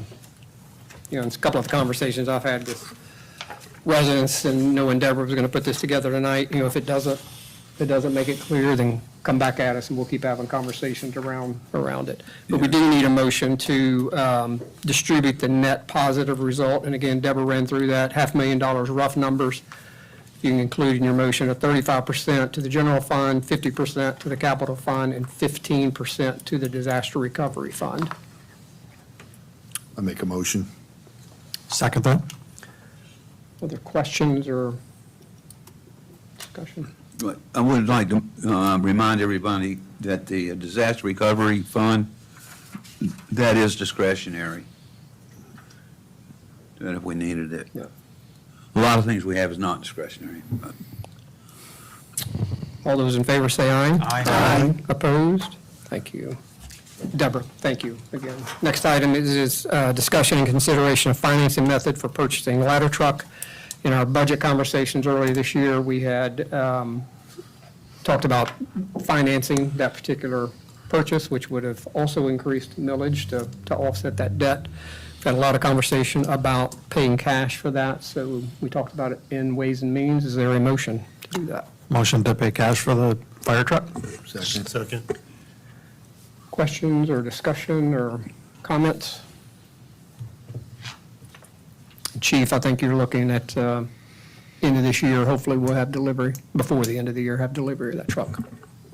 I have one quick question. Yes, Scott. I think we talked about submitting a grant request for that at the state level. Did that get submitted, and do we have a status on any chance of even having that considered? I think we'd also looked at the federal level, and the federal programs are tied to a resident per capita income, which we don't We're not going to qualify for that? at all. State level, we did not get funds for that. We'll talk about that in a little bit, what we did get. That is for. correct. We reached out, we asked our grant experts our best shots at that, and as Mayor's indicated, it was income-based and basically told there was not a It's not going to program. happen. Not gonna happen. And it's, All right. Scott, it's At least we asked. pretty low, Yeah. really. It's, we would never I can qualify imagine. for that particular line of grant money.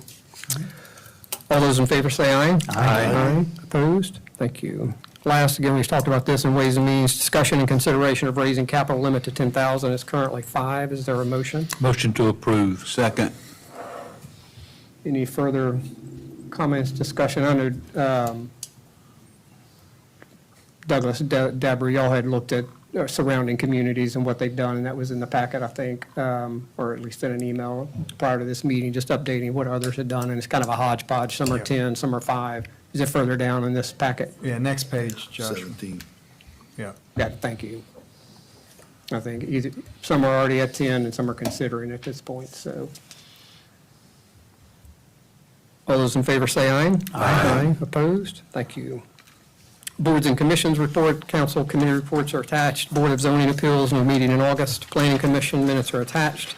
Accommodations Tax Advisory Committee, no meeting in August. Environmental Advisory Committee, minutes are attached. And Beach Preservation Committee, no meeting in August. Next item, ordinances, resolutions, and petitions. Second reading for ordinance 2026-07, an ordinance to regulate new and existing outdoor lighting for residential structures. Is there a motion? Motion to approve. Second. Second. Comments, questions, thoughts? I know we had some of that early on. David, yeah. I think that's where we left off early in the public hearing. I'll start on it. And again, a part of this was that I got involved in this, and it came up when I was on Planning Commission, and it's kind of bounced back and forth. I think we heard kind of the justification of where it actually came from Todd, so I wasn't going to go into that. I know it came back as a shorter version. I made the recommendation to break it out because of some of the comments. I felt like if council wanted to strike out certain portions of the longer version, it was easier than to try to weed it down to something. So that kind of brings me to the first 2 paragraphs, and they're still separated. I kind of had some comments I wanted to put on that but the first one really dealt with the environmental side of it, outdoor lighting on the marshes, where the second paragraph was more focused on residential light spilling over into your neighbors. And I know there was some discussion in planning, we kind of combined the two, but the reason I wanted to bring them back out, because there was, to me, that's 2 different issues. Of one is, are we trying to protect wildlife in the marsh? And then protecting light spillage from your neighborhood? And to me, that seemed to be 2 issues. So I wanted, if somebody wanted to amend it to take out one or the other, they weren't tied together.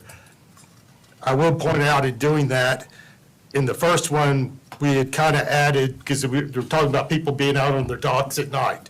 And that was why we included that line of while in active use or occupancy. So it wasn't intended that you can't have lights on. It's just when you're done out on your dock or your backyard that you would turn your lights off. And that was the intent behind it. I don't know if it could be worded better, But when these got split out, that did not get included into the second one from a residential. I think that is an issue too. If your kids are out playing in your backyard at night, we don't want to deter that. So I'll probably come back and try to amend it to add that section back in when I'm finished speaking. But in the planning commission, I think they changed the wording from light shining to illuminating. And I know that discussion went back and forth. And I kind of felt like neither one of them is very clear. They're both very subjective. And again, what does shining mean or what does illuminating mean? You know, can I cast a shadow in my neighbor's yard or not? Is that what it means? It's not very clear, and the intent was not to get down into the weeds about it, and that's why I think he mentioned a lot of lighting ordinances are pages long into detail. We were trying not to go that route. Lost my place here, sorry. So that, out of the stuff that we kind of went through in planning commission, I know there was talks about shielding. Shielding is an old term. It applied when you had incandescent lights. With LED lighting now, shielding is not really necessary. So that, again, it was kind of looking through it. One of the better ones that came up was having the light installed so that the light emitting, and it was supposed to be element, is not visible beyond the property. And that was more from a regulation so that our code enforcement wouldn't have to go out in the middle of the night to see where the lights are on or off. They could stand there and look up and see, can I see the light bulb or is it shielded or hidden from view and not pointed at the neighbor's property? So that was the intent behind that selection of that wording. The 40 watts, that caused another one is if you have a porch light, wall-mounted light, and you've got a bare bulb in it, so it's theoretically shining into your neighbors. And so our intent was, if that's bothering somebody, then we need some kind of limit. So the 40 watts, 300 lumens. Again, every light bulb that's sold has to have the output on the box and on the bulb. So it's like the old 50 watt, 60 watt. Today's LED and modern lighting, they have to list the output in lumens, and that's a standard. If you don't know what that is, then you probably shouldn't be changing your light bulbs. But that's really where that came from. And again, the only intent was that we didn't want to prohibit low-level lighting. And the term low-voltage lighting was used, market lighting, all these kind of generic terms. That is kind of where that one paragraph came from, was trying to set a limit 300, which was the equivalent of a low voltage, what's typically been considered low voltage lighting. So our intent was not to stop like the market lights or people's porch lights with the kind of candle looking bulbs. It was basically directed if it's a spotlight and it's shining into the neighbor's property and you can see the bulb, it needs to be changed. Again, this is also because this is in our zoning ordinances, this would kind of apply in the building process of the house. So that kind of got through that paragraph. The upward directing, I think you addressed that. That was the night sky pointed upward, people illuminating the sides of their house with a tree pointed upward. And again, that was just a generic, more intended for the person installing lighting, not for a code enforcement perspective. The 10 p.m. to 7 a.m., again, if somebody really wants to discuss that, that was just what planning and environmental committees finally came to the agreement on.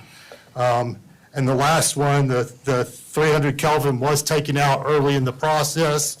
My personal opinion is if you're limiting it to the lumen output, the Kelvin temperature is not going to make a big difference and we could remove it again. So that's kind of where I was, by following this whole process and where I was. I don't see anything wrong with it. I would like to hear comments back that if there is a desire to take some of this out or change it, I'd be open to it. Like a Chief or Douglas, you mentioned code enforcement. I mean, this sits in our zoning world. So this is really a zoning official bringing in a code, and so now we're tying up two staff members to. Yes, I mean, it is officially, and this is similar to the internal lighting ordinance where that's also in the zoning code. The zoning administrator's not here when those lights are on, so they do work together to solve those issues now. But yes, it would involve both to deal with enforcement.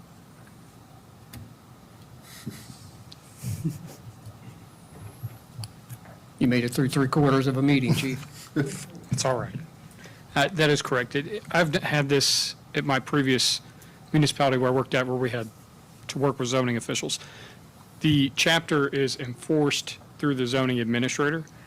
We work with them. They don't typically walk around with the municipal summons, so we would go with them writing the tickets. We take the complaints to them. We work with them to resolve anything when it falls under the zoning ordinance. They're still the ones that have to come to court. They have to testify, because that is, quite frankly, out of our expertise when you get into zoning stuff. There is, you all know, there's special training on that we don't go through, and we're not interested in it, going through. Rusty? Yeah, thank you. It took so long to explain the changes that it puts me in a place where I am not for this at all. 3 months ago, when we brought this to council, we pretty much had said, let's leave it as is. We made minor changes, whatever, in some of the language, but it is subjective. To use Mr. Cohen's words, it's subjective, illuminating, shining. It's going to be, I think, difficult, if not impossible, to enforce, and it's just, again, to me, a situation where we have a solution looking for a problem or whatever, when we really don't have that big of a problem here. You know, we do what we need to do to regulate for sea turtles. If I have a neighbor that's shining a light directly in my home, I'm probably going to let them know that it's shining a light directly into my home, and hopefully they would do something about it. But I just don't see how we can go around and enforce this under our current structure. And the chief's point there, it's really more of a zoning issue, and with officers following around writing tickets and then zoning administrators or whatever showing up for court. It's just, to me, it's just over-regulation, one of those things that we end up doing because we think it's nice to do, but it really isn't necessary. I am totally against it. I will vote against this, no matter what amendments come up. John? Yeah, the concerns I have, I've already stated that I think that from an enforcement standpoint, it's not enforceable. And I think I didn't even realize the complexity around zoning and code enforcement, but I don't know how our zoning person is going to have to go testify that there was lights on at night when they're not here. And it just creates a whole issue. I would be in favor of an ordinance, but it probably would be more in livability that just says simply you can't shine a light in your neighbor's house or something along those lines. But I think this goes beyond that and gets to a point of very, very, just an unenforceable and very subjective ordinance that I don't know that anybody would make any substantive changes that would reduce the amount of lumens coming off our island based on this, and that's what concerns me. I'd rather see us go and put a set of guidelines together, start educating people, go along those routes in terms of trying to reduce the lumens coming off the island. So I'm not in favor of the way it sits right now for this ordinance. I mean, it's almost like if you think back to the Duke, I'm back in Charlotte, Dominion Energy, you know, the whole education process on right tree, right place, right time, whatever that was, you know, it's like there's an education program or process. There's not an ordinance. It's just an education program to try and get, you know, the right stuff planted around the island. Totally different, I get that, but, you know, the concept's kind of the same around an education process. Scott? Yeah, I mean, I commend the commissions and the committees and to try to put a document together, but it seems like there were two objectives. One is to reduce the light footprint, and I think that Todd explained the whole trend line pretty well, and we're probably heading not in a great great direction. And the second is the don't shine a light in your neighbor's window. And I support both of those. But the unfortunate thing is when I read this document, I'm not sure that that accomplishes the objectives. So I don't know where to go from here. I think the way it's written now is going to be difficult to enforce from a practical standpoint. And I just think we've got to try to figure out another way to get this done. So, Bev, sorry, let me get Bev, and I'll come back to you. Me first? Yeah. Thank you. So I'm going to go back to the question that I was asking before, and just pointing out, when the Planning Commission was listening to Todd, actually, he was presenting to the Planning Commission, and on a pared-down ordinance with a separate document for best practices. And I think that's what, I mean, if we're going to do anything, I think that's where we need to be. Don't shine the light in your neighbor's yard. And then if we need something for the intercoastal and the other natural areas, again, a very pared down ordinance. I'm not in favor of regulating fixtures. And I am guilty, I am one of those, I have no idea what a lumen is, and nor do I want to know. Then I guess you're not changing your light I am bulbs. not changing my light bulbs. I think, you know, I think we're getting too granular on that, and I wouldn't be in favor of C, D, E, or F, actually, on this, in this ordinance.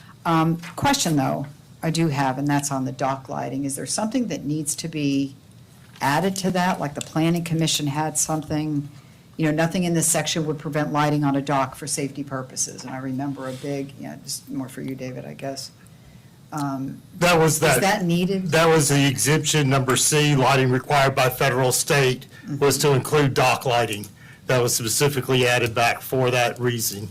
So that if there are no exemptions, let's just throw that out there, do we need something in there for dock lighting? We would need to exempt it, yes. Yeah. Katie, And then sorry. I'm sorry. And then the other question is on the shielding. So I don't know if it's taken care of with outdoor lighting on residential structures. C. Say it again. It doesn't say shielding. There's no shielding, But it just yeah, says, is it- C is just saying that it's installed so that you cannot see the source of light, which implies shielding. Oh, that's where you're implying shielding, Yeah, not in B, and not in A. correct. Okay. Katie. so it sounds like we've gone a really long way to get to the wrong place. It's unfortunate that we're finding this out now, that it's basically unenforceable. So, I mean, I'm hearing it from everybody that this is not something that anyone's interested in its current form, but I do think that a lot of people have put a lot of time into this, and there are two good, valid goals out of this, which was to try to decrease the light pollution on the island, and then to prevent someone who is shining their light into their neighbor's yard, because it's nice if you think that you can just ask them to turn it off, but if you ask them to turn it off and they say no, what do you do then? So I would like for this to, I don't know, come back in, in a better form.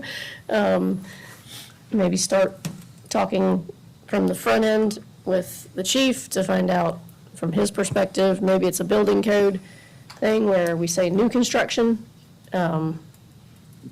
starting with best practices, or maybe just requirements for new construction. I don't know, something like that, but I don't know. I think that's more of a livability issue, would be in our livability code, if you're having somebody shine a light in your house, that it should be there, and that's more enforceable by the police department as opposed to something that's zoning. But Jimmy. So I guess Oh, sorry. my question was, where do we go from here? If this dies tonight, then it can be brought up in another version, in another committee. I guess is, Well, or put together a best practice education program, which to me, I'd be totally in favor of, Jimmy. Well, my neighbors, they're quite elderly. They're even older than I am, Bev, you know? They are? I know you can't believe that. But they're restricted to, he is restricted to a wheelchair, and they have a, accessible van for him, and they have a spotlight that shines right in my bedroom window. And it's done that for several years, as long as they've been living there. So did I call police? No. Did I even talk to them about it? No, because they're not in good health and they don't need to be hearing a bunch of complaints from me. What I did was, I went out and bought a blackout curtain and put it on my window, and the problem was solved. Still get along with the neighbors just fine. And I could sleep at night. Well, you got a blackout window. Right, yeah. So anyway, that's how I handled it, the problem. You okay with me? One more, and then we're going to vote. Okay. I would just ask this, if Ashley, unless we are going to send it somewhere, whether it's Planning Commission or EAC or wherever it is, that we be very specific. Have a lot of guilt about, we sent it back last time, there was no direction. And that's very difficult for a committee to try to change something, but because the council sent it back, but we didn't give any direction on what we want to change, so there was a lot of confusion. So I think somehow we have to communicate exactly what would be acceptable. I think they've got a lot of direction from here tonight. Well, I don't know, I hope.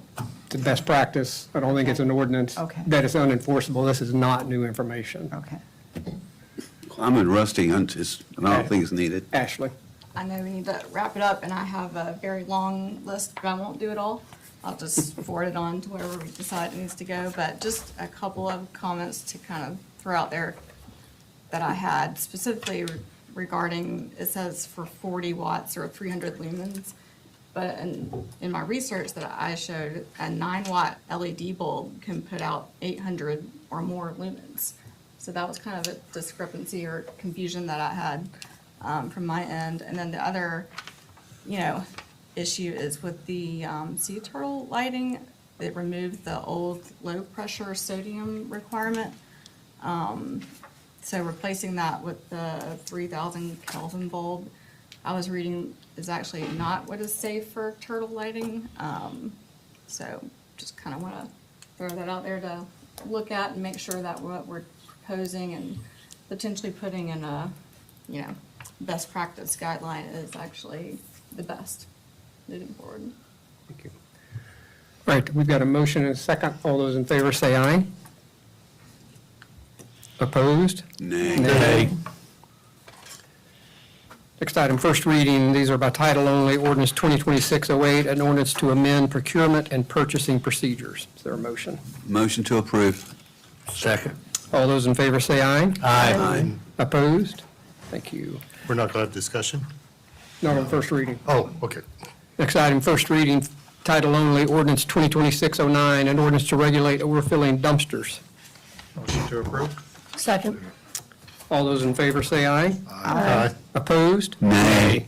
Oh, hold on. Show of I hands. heard yours. There's 3 of you that said nay. Okay, I got good thing I asked.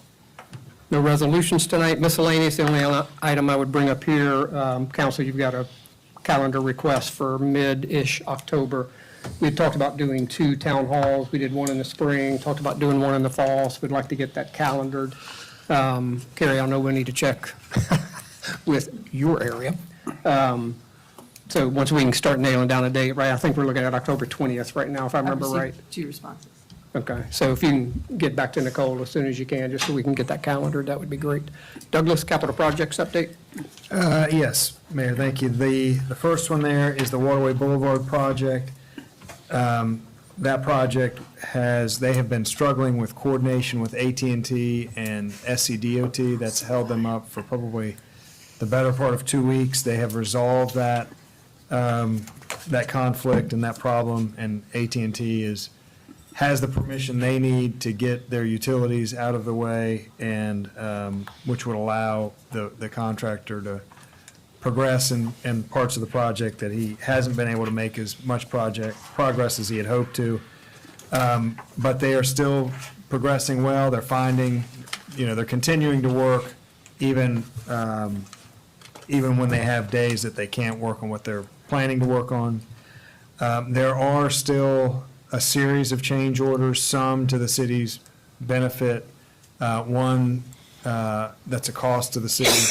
So those we're hoping to receive by the end of this week, and those will be back to council if there is a cost increase. Those that have a cost increase, I think we've talked about those that will be a credit that we're continuing to work on. So that project's moving ahead.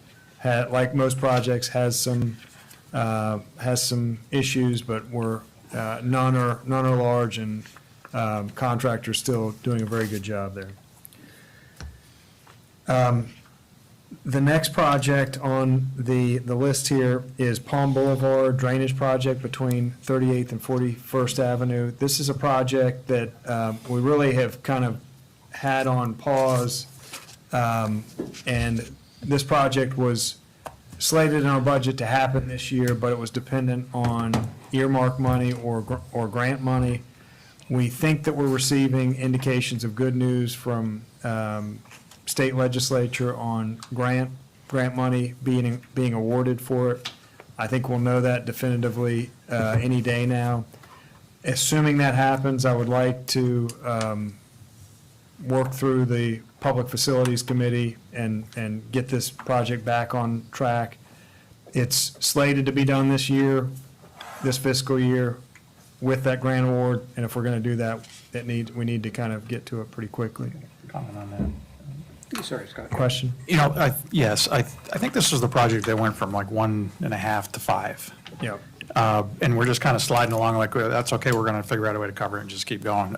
Can we maybe take another pause and take a step back and look at our whole drainage program and plan, where it is, and some of these other projects that were either, behind it or around it or other priorities?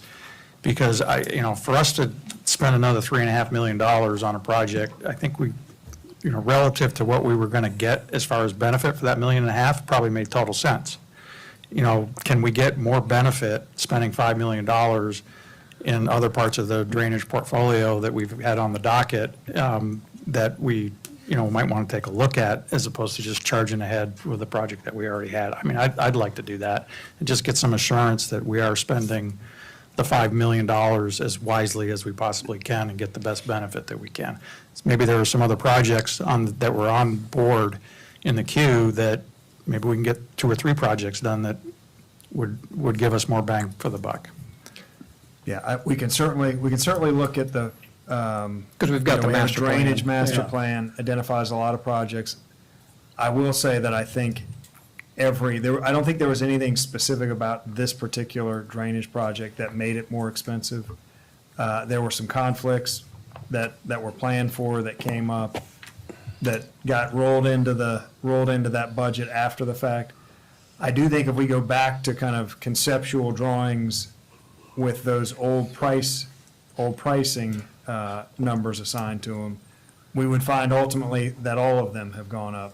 And all of them do go up as they get further refined. They do underground detection of utilities. So it's a very hard thing to kind of look at this project that's fully designed, fully permitted, has every component of it included into the budget, and compare it against a master plan that has a now kind of 3 or 4 year old number based on a concept, without any surveys, without any, they haven't located those utilities. So you kind of have to design these things to fully get to the fully loaded pricing, which this now is, those others are not. Well, okay, but that, I think we're still excluded. We don't know that the 5 million is a hard number yet. So, and again, just one more thing. Yeah, we'll You're talking about definitely- the Davis and Floyd, the drainage plan that they put together, correct? Part of that? That is the drainage master Right. plan. So, Yeah. and now, I guess what I'm hearing now is that all of that may be either relatively obsolete or needs to be updated. Should we be getting the planning commission to dust that off? And, I mean, I don't want to go down a rabbit hole on this particular project, but I think for us to just accept the $3.5 million price increase without kind of peeling that thing back a little bit and seeing what else is out there, I mean, I think we should do that. Well, I don't, that would be an engineering firm to design some other project to really get that wouldn't be a planning commission project. That, Are you comfortable with the 5 million? so we can, and we've actually talked to Thomas and Hutton, who designed that, to see if there's been a change in that number. It was, and they gave me the date, it was still within a year that number had been developed. But yes, we can Maybe Rick- definitely Rick get can take a look comfortable at it, yeah. with that number. But I think it will be very hard to compare that number to something in the Davis and Floyd conceptual list. So we can talk more about this in the committee. We'll have updated information. We'll also know where we stand financially. I do think that 2 of the earmarks have been specific to this project. I don't know that we could just assign those to other projects without some process to get that approved. And how much were those? $1 million each. Okay. Yeah.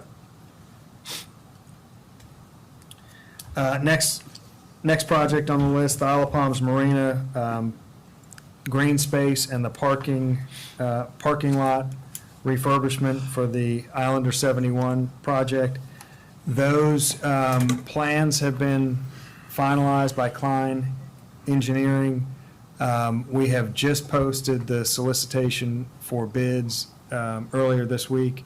So that is out in the world for bidding. Our hope for that is to get bids in September and have that considered by council in October.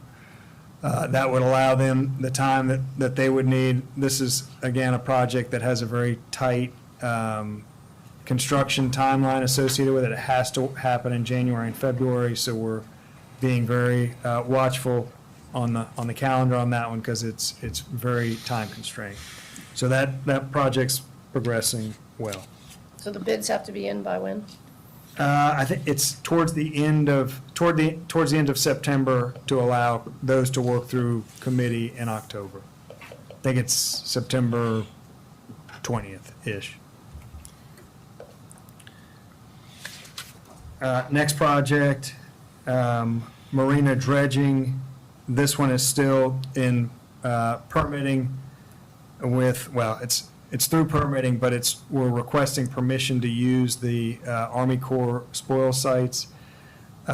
We think that we're in a holding pattern between the Charleston office and the Atlanta office. ATM is our consultant there.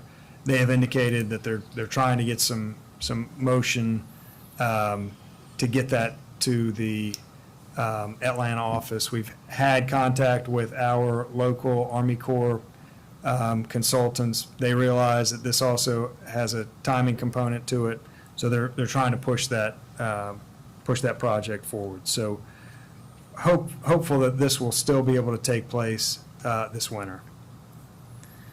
Marina bulkhead recoating. This is one that's slated to happen this year. We now have 2 proposals. We've been trying to get proposals for designers to handle the bidding and the management of that project. We have 2 Public Facilities Committee will be considering those 2 proposals in their September meeting.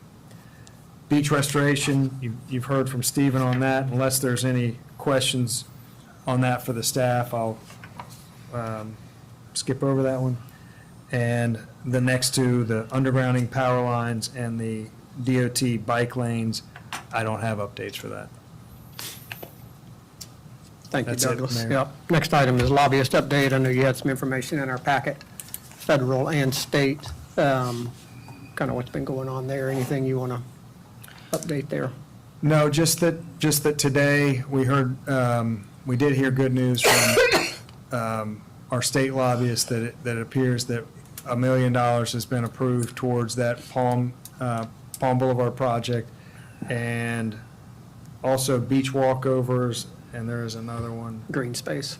Green space, yeah, I think that's about 400,000. 150. For the 400 total. Million four total. Yeah, so it's $1.4 million in the state budget authorized today, we hope. And looking like that was going to be zero.